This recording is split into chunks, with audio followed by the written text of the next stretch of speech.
નમસ્કાર વિદ્યાર્થી મિત્રો, the HV Kapadia group of school અને જીએસ ટીવી દ્વારા આયોજિત પાસ થવાના પંચામૃત કાર્યક્રમમાં આજ રોજ હું પિનાકીન બારોટ આપ સૌનું હાર્દિક સ્વાગત કરું છું.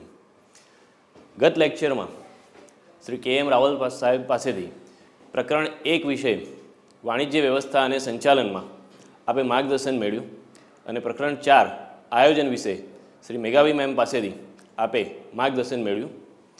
હવે જ્યારે તમારી અને પરીક્ષાની વચ્ચે ગણતરીના દિવસો બાકી રહ્યા છે ત્યારે વાણિજ્ય વ્યવસ્થા અને સંચાલનમાં કેવી રીતે વધુમાં વધુ માર્ક્સ મેળવી શકાય તે માટે આજે આપણે અહીં એકત્રિત થયા છીએ.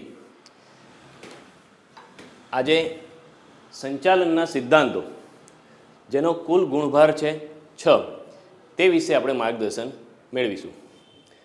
વિદ્યાર્થી મિત્રો, વાત કરીએ મેનેજમેન્ટની. શરૂઆત ક્યારથી? એવું કહેવાય છે કે માણસ આદિકાળથી સંચાલન કરતો આવ્યો છે, પરંતુ શાસ્ત્રની દૃષ્ટિએ વિચારીએ તો ગણિતશાસ્ત્ર, વિજ્ઞાનશાસ્ત્ર, સમાજશાસ્ત્ર, રસાયણશાસ્ત્ર આ બધા શાસ્ત્રો વર્ષોથી ચાલે આવ્યા છે. પણ મેનેજમેન્ટ ક્યારથી? તમે વિદ્યાર્થી જો કોમર્સના, કોમર્સ શબ્દની ઉત્પત્તિ ગણતરીના વર્ષોથી થઈ છે. મેનેજમેન્ટ એક સબ્જેક્ટ તરીકે માત્ર 125 કે 130 વર્ષ જૂનો છે અને અત્યારે તમે એનું ગાઈડલાઇન અને માર્ગદર્શન મેળવી રહ્યા છો. આજે દરેક ક્ષેત્રમાં મેનેજમેન્ટ ઉપયોગી છે. એનું અભ્યાસક્રમની દૃષ્ટિએ શરૂઆત કરી કોણે કેવી રીતે? મેનેજમેન્ટને આપણે આજે એક શાસ્ત્ર તરીકે ઓળખાવીએ છીએ. ગણિત એક શાસ્ત્ર છે. શા માટે? કેમ કે તેમાં ચોક્કસ સિદ્ધાંતો છે, નિયમો છે, તર્ક છે, વિતર્ક છે અને ચોક્કસ પરિણામો છે. રસાયણ એક વિજ્ઞાન છે, તેમાં પણ ચોક્કસ સિદ્ધાંતો છે. તેવી જ રીતે સંચાલન પણ એ એક વિજ્ઞાન છે. તો સૌપ્રથમ વાત કરીએ કે સંચાલનના સિદ્ધાંતોમાં શા માટે સંચાલન એ વૈજ્ઞાનિક સંચાલન છે. તો સૌપ્રથમ તેની માહિતી શ્રી ફ્રેડરિક ટેલર નામના સંચાલન શાસ્ત્રીએ આપી. એમણે જણાવ્યું કે સંચાલન એ વૈજ્ઞાનિક દૃષ્ટિકોણથી કાર્યરત કરે છે. તમારે જ્યારે માણસો પાસેથી કાર્ય મેળવવું હોય તો મેળવશો કેવી રીતે? તો એમણે કીધું કે તમે કોઈ પણ કાર્ય કરો છો તો એનું તમારા એકમમાં રહેલ દરેક કર્મચારી પાસેથી કેવી રીતે શિસ્તબદ્ધ રીતે, આયોજનબદ્ધ રીતે કાર્ય કરાવવું તેનો ચોક્કસ અભ્યાસ કરીને તેમની પાસેથી કાર્ય મેળવવાનું હોય છે. તો તેમણે સૌપ્રથમ સંચાલનની વૈજ્ઞાનિક રીતે રજૂઆત કરી. તેના માટે વિવિધ સિદ્ધાંતો આપ્યા.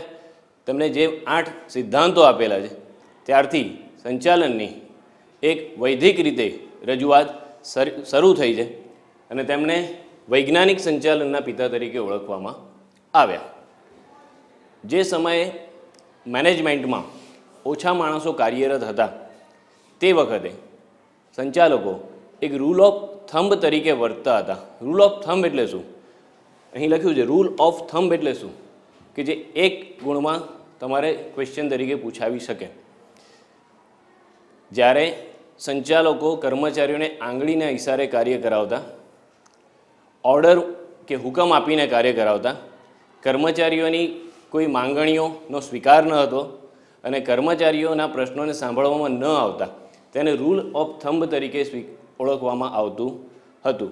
અહીં કર્મચારીઓ દબાયેલા, કચડાયેલા રહેતા હતા. ફ્રેડરિક ટેલરે અહીં જણાવ્યું કે શું આ જ દૃષ્ટિએ મેનેજમેન્ટ આગળ વધશે તો એની પ્રગતિ કોઈ એક વિસ્તાર, કોઈ એક શહેર પૂરતી મર્યાદિત બની રહેશે. આજે આપણે જોઈએ છીએ કે TCS કંપની કે જેમાં 90,000 પ્લસ એમ્પ્લોયી છે, ફોર્ડ કંપની 130,000 પ્લસ એમ્પ્લોયી છે, ફિલિપ્સ કે જે હોલેન્ડની કંપની છે મોર દેન 146 કન્ટ્રીમાં કાર્યરત છે. તો આટલી મોટી અને વિશાળકાય કંપનીઓની સ્થાપના શું રૂલ ઓફ થંબ દ્વારા કરી શકાય? એના માટે તો મિત્રો કર્મચારીઓએ આંતરિક મનોબળથી અને નૈતિક દૃષ્ટિકોણથી કાર્ય કરે તો જ એ કાર્ય શક્ય અને સંભવ બની શકે. તો તે માટે સૌપ્રથમ શ્રી ફ્રેડરિક ટેલરે રૂલ ઓફ થંબને પડકાર ફેંક્યો અને જે નવા સિદ્ધાંતોની રજૂઆત કરી તે વૈજ્ઞાનિક સંચાલન તરીકે ઓળખવામાં આવ્યું. પ્રકરણ 5માં આપણે જોઈશું કે વ્યવસ્થા તંત્રના પ્રકારો છે વૈદિક, અવૈદિક વૈદિકમાં રૈખિક, કાર્યાનુસાર. તો આ કાર્યાનુસાર વ્યવસ્થાતંત્રની રજૂઆત કરી કોણે? તો કાર્યાનુસાર વ્યવસ્થાતંત્રની રજૂઆત કરનાર વ્યક્તિ છે શ્રી ફ્રેડરિક ટેલર. તેમને કાર્યાનુસાર વ્યવસ્થાતંત્રને બે ભાગમાં વહેંચેલો છે, જેને ફોર્મેનશિપના સિદ્ધાંત તરીકે પણ ઓળખવામાં આવે છે. ફોર્મેનશિપ એટલે શું? તો ફોર્મેનશિપ એ સુપરવાઇઝર અને કામદારો વચ્ચે રહેલો એક મધ્યસ્થી વ્યક્તિ છે, જે કામદારો અને સુપરવાઇઝરમાં લિંક સમાન કામ કરે છે. અહીં એમણે કીધું આયોજનનું કાર્ય ઉચ્ચ સંચાલકો, મધ્ય સપાટીના અધિકારીઓ સાથે ફોરમેન અને સુપરવાઇઝર ભેગા મળીને આયોજન કરે છે, અને તેને અમલમાં લાવવાનું કાર્ય દરેક જણા ભેગા મળીને કરે છે, અને તેનું સૌથી વધારે અમલીકરણનું કાર્ય નિમ્ન સપાટીના કર્મચારીઓના ભાગે જાય છે.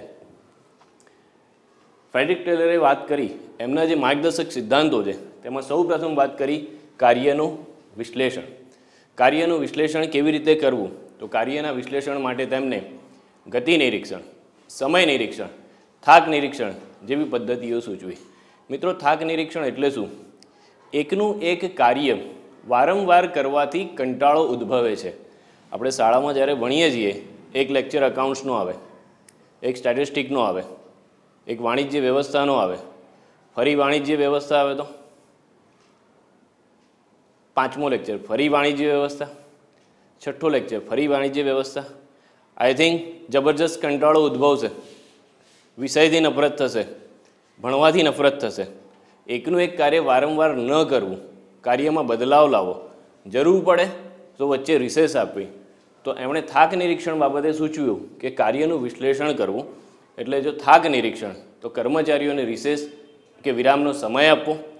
સમય નિરીક્ષણ, સમય નિરીક્ષણ માટે એમને સરસ વ્યાખ્યા આપી કે કોઈ એક ચોક્કસ કાર્ય કોઈ એક ચોક્કસ સમયમાં પૂર્ણ કરવા માટે કેટલો સમય લાગશે તેનો વૈજ્ઞાનિક અભ્યાસ એટલે સમય નિરીક્ષણ.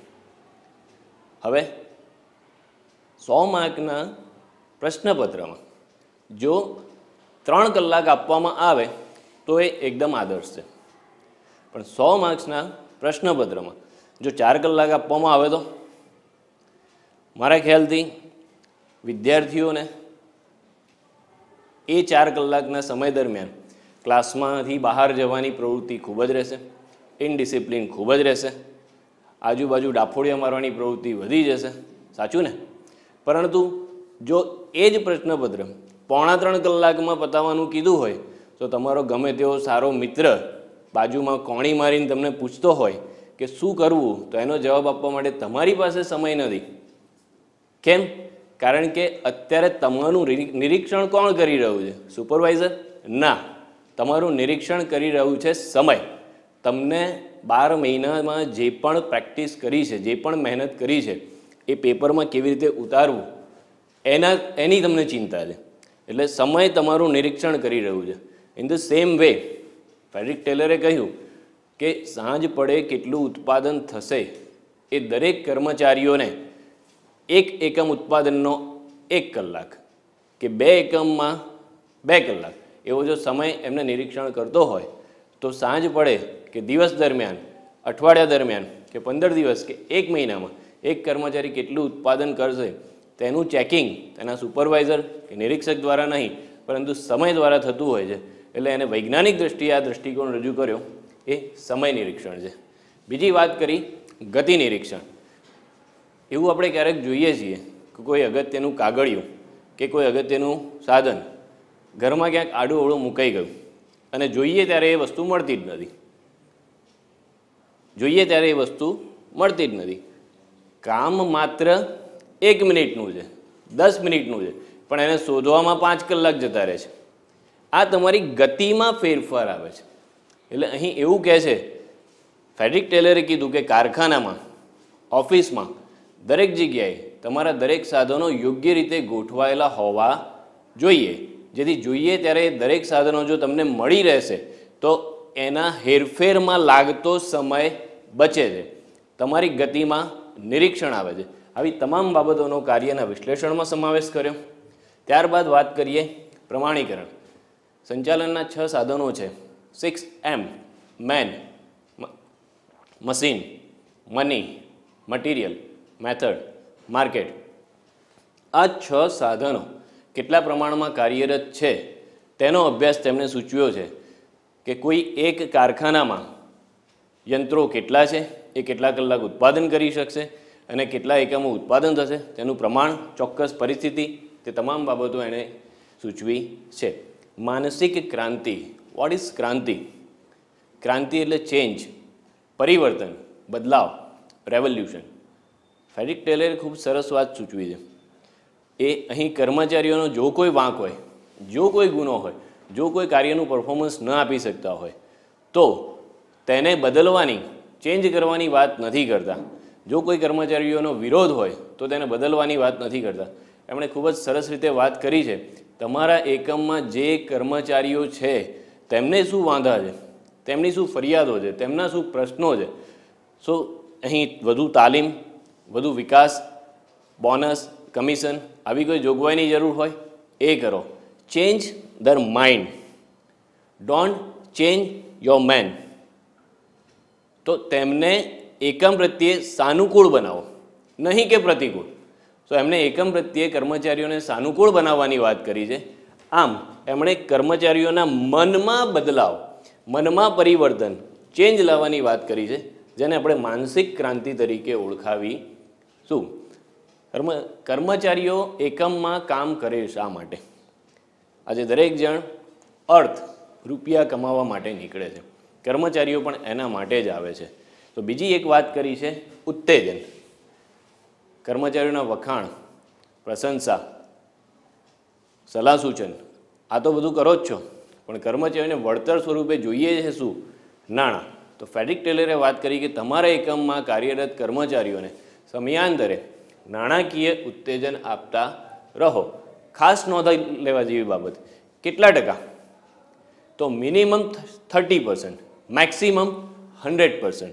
આ ઓબ્જેક્ટિવમાં એક ગુણમાં પૂછાઈ શકે કે ફ્રેડરિક ટેલર દ્વારા નાણાકીય સંચાલનમાં ઉત્તેજન આપવાની બાબતને કેટલા ટકા ઉત્તેજન આપવાની વાત કરી? તો મિનિમમ 30%. મિત્રો, કર્મચારીઓનો પગાર વધારો તો કેટલો? મિનિમમ 30% સુધી વધારવાની વાત કરી. જો એનાથી ઓછા હશે તો એવું ફીલ થશે કર્મચારીઓને આ અમારી કદર કરી કે અપમાન કર્યું. અને મેક્સિમમ 100%. જો એનાથી સારું પરફોર્મન્સ હોય તો એ કર્મચારી એનાથી ઉત્કૃષ્ટ સ્થાન ભોગવવાને લાયક છે એમ કહી શકાય. આવા બધા માર્ગદર્શક સિદ્ધાંતો શ્રી ફ્રેડરિક ટેલર દ્વારા રજૂ કરવામાં આવ્યા. મિત્રો, આમ જોવા જઈએ તો કોઈ પણ સબ્જેક્ટ એવું કહેવાય અનલિમિટેડ છે. તેમાં જેટલા સંશોધનો થાય એટલા સ્વીકાર્ય છે. એમાં નવા નવા સંશોધનો અવારનવાર થતા જ રહે છે. અહીં ફ્રેડરિક ટેલરે સમયને અનુરૂપ 8 સિદ્ધાંતો રજૂ કર્યા. શું ત્યાંથી સંચાલનના સિદ્ધાંતો અટકી જાય છે? સંચાલનમાં થતી નવી શોધખોળો અટકી જાય છે? ના, તેને વધુ આધુનિક સ્વરૂપે ત્યારબાદ એક ફ્રેન્ચ એન્જિનિયર હતા જે પાછળથી કોલસાના એક એકમ કે જે નાદારીના આરે હતું ત્યારે એમાં CEO તરીકે જોડાયા અને જે એકમ નુકસાન કરતું હતું એમના સંચાલનના સિદ્ધાંતોના આધારે એને નફામાં એમને પરિવર્તિત કર્યું. અને એમનું નામ છે શ્રી હેનરી ફેયોલ. ફ્રેડરિક ટેલરે મેનેજમેન્ટને વૈજ્ઞાનિક દૃષ્ટિકોણથી દર્શાવ્યું એટલે એમને વૈજ્ઞાનિક સંચાલનના પિતા કહેવાયા, જે એક ગુણનો પ્રશ્ન. હેનરી ફેયોલે મેનેજમેન્ટને વધુ આધુનિક સ્વરૂપે દર્શાવ્યું એટલે તેમને આધુનિક સંચાલનના પિતાનું બિરુદ મળેલું છે, જે પણ એક ગુણમાં પૂછાઈ શકે.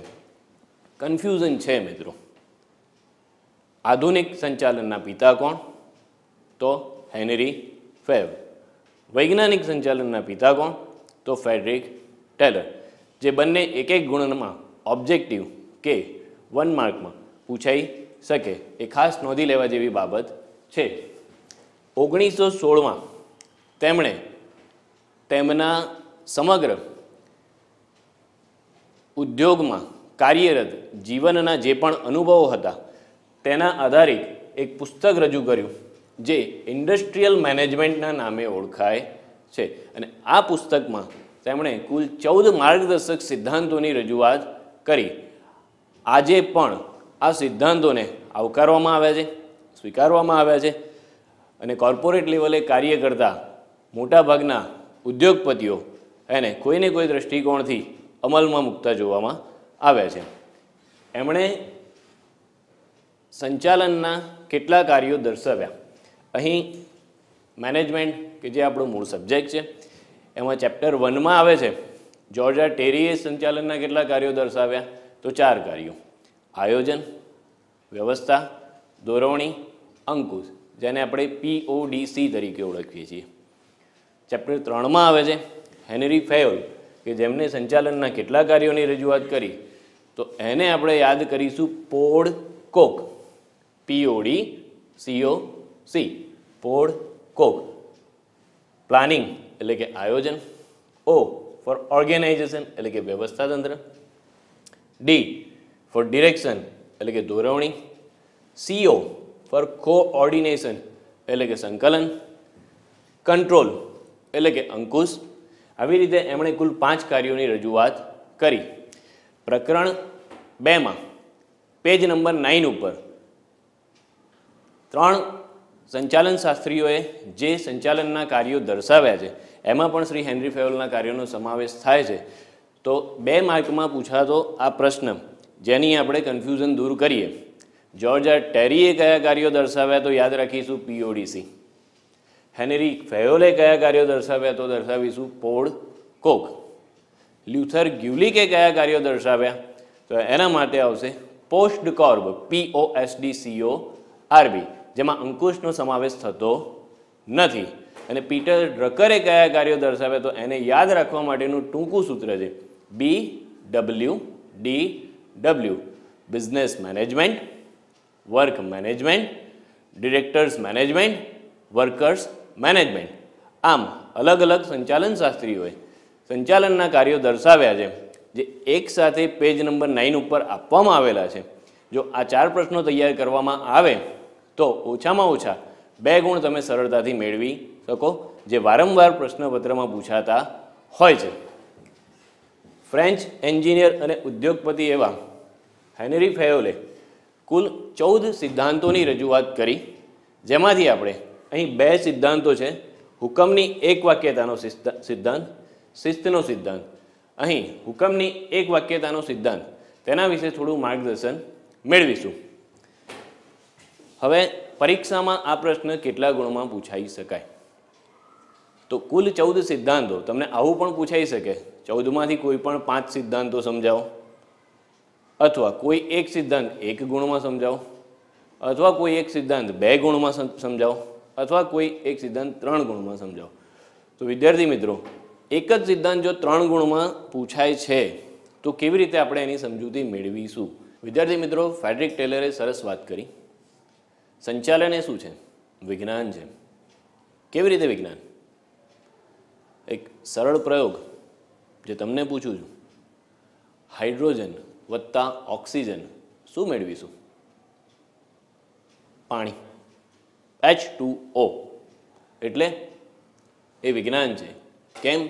તેમાં રહેલા જે ચોક્કસ નિયમો, સિદ્ધાંતો, તર્ક, વિતર્ક, અને જો એમ અમલીકરણ કરવામાં આવે તો મળે છે ચોક્કસ પરિણામ. સફરજન ઉપરથી નીચે પડ્યું. ક્યાં પડ્યું? ગુરુત્વાકર્ષણના નિયમથી. કોના માથા પર? ન્યૂટનના માથા પર. ત્યારે એક નિયમ શોધાયો. ન્યૂટનના મગજમાં સ્પાર્ક થયું અને નિયમ શોધાયો. સફરજન ઉપરથી નીચે કેમ પડે છે? તો પૃથ્વીમાં ગ્રેવિટીનું બળ રહેલું છે, ગુરુત્વાકર્ષણનું બળ રહેલું છે. એવો એક વૈજ્ઞાનિક સિદ્ધાંત છે, અને એ સિદ્ધાંતના આધારે વસ્તુ કોઈ પણ ઉપરથી નીચે તરફ ખેંચાય છે. તો એટલા માટે આ વિજ્ઞાન છે. In the same way how management is a science. તો અહીં પ્રયોગ જ છે. આમ કરો તો આમ જ થાય, આમ કરો તો આમ જ થાય. પ્રયોગ છે. અહીં આપેલો છે હુકમની એક વાક્યતાનો સિદ્ધાંત. આ પ્રયોગ છે. અહીં 3 ભાગમાં વહેંચી શકાય, A, B, C. અહીં બીમાં પ્રયોગનું અમલીકરણ, સીમાં પ્રયોગનું પરિણામ. શું છે અમલીકરણ? સિદ્ધાંતના અમલ માટે આવશ્યક પરિબળો. હેનરી ફેયોલે 14 સિદ્ધાંતો આપેલા છે. 14 સિદ્ધાંત તમે આ રીતે રજૂ કરી શકો છો. એમાં હુકમની એક વાક્યતાનો સિદ્ધાંત. મિત્રો, મહાભારત સિરિયલ બધાએ જોઈ હશે. એમાં અર્જુનનો રથ જોયો હશે. અર્જુનના રથમાં કેટલા ઘોડા છે એ પણ જોયા હશે. કેટલા ઘોડા છે? 4. અને કેટલા સારથી છે? 1. સ્વયં શ્રી કૃષ્ણ અર્જુનના રથના સારથી છે. અહીં હુકમ આપનાર એક વ્યક્તિ છે અને હુકમ મેળવનાર 4 ઘોડા છે. ખાલી આવો દ્રષ્ટિકોણ વિચારી જુઓ. હુકમ આપનાર 4 હોય અને ઘોડો એક જ હોય. કન્ફ્યુઝન કોનું? ઘોડાનું કે સારથીનું? કન્ફ્યુઝન કોનું? કન્ફ્યુઝ થશે ઘોડો. કયા સારથીનો હુકમ માનવો, કયા સારથીનો હુકમ ન માનવો. સારથીઓની વચ્ચે પણ યુદ્ધ. આ ઘોડો મારું માનતો નથી, એ પણ કન્ફ્યુઝ. ઇનડિસિપ્લિનનું ક્રિએશન. અને ઘોડો નહીં માને અને નફ્ફટ થઈને જવાબ આપે છે, ભાઈ મારે કોનું માનવું, કોને ન માનવું. અહીં આ જ પ્રશ્ન ઊભો થાય છે મેનેજમેન્ટમાં. તો હેનરી ફેયોલે કીધું કે દરેક કાર્યોના વિભાગ પાડી દો, વિભાગવાર એમના ઉપર એક વ્યક્તિની નિમણૂક કરો. તો અહીં સિદ્ધાંતના અમલ માટે આવશ્યક બાબતો: દરેક કર્મચારીઓ માત્ર એક જ અધિકારી પાસેથી હુકમ મેળવશે, એક જ અધિકારી પાસેથી આદેશ મેળવશે. દરેક કર્મચારી એક જ અધિકારીને જવાબદાર રહેશે. તેનાથી એ સ્પષ્ટ થાય છે સત્તા કોણ ભોગવે છે અને જવાબદારી કોના પ્રત્યે રહેલી છે. જો આટલી સ્પષ્ટતા થાય તો કોઈ પણ કર્મચારી એકમમાં મૂંઝવણ અનુભવશે નહીં. એકમમાં શિસ્તની ખાતરી થાય છે. એકમમાં ધ્યેય સિદ્ધિ સરળ બને છે. સમયસર કાર્ય પૂર્ણ થાય છે. કર્મચારી અને સંચાલકો તેમજ અધિકારીઓ વચ્ચે સંવાદિતાની સ્થાપના થાય છે. તો આ એક પ્રયોગ છે. જો આમ કરો તો આમ થાય. વધુમાં તમે આકૃતિથી એની સરળ રજૂઆત કરી શકો છો. એક અધિકારી હુકમનું વહન કરે છે, વિવિધ કામદારો કે કર્મચારીઓ તે હુકમનું પાલન કરે છે. તો વિદ્યાર્થી મિત્રો, આ છે management, the principles of management. અહીં આ રીતે આ 6 ગણોનું આ ચેપ્ટર છે, જેને તમે ખૂબ જ સરળતાથી ભણી શકો છો અને આવનાર પરીક્ષામાં પુનરાવર્તન કરીને વધુમાં વધુ માર્ક મેળવી શકો છો. તો વિદ્યાર્થી મિત્રો, આજે પાસ થવાના પંચામૃત કાર્યક્રમમાં તમે વાણિજ્ય વ્યવસ્થા વિષયનું જે જ્ઞાન મેળવ્યું તે બદલ આપનો હું ખૂબ ખૂબ આભારી છું. નમસ્તે. અસ્તુ.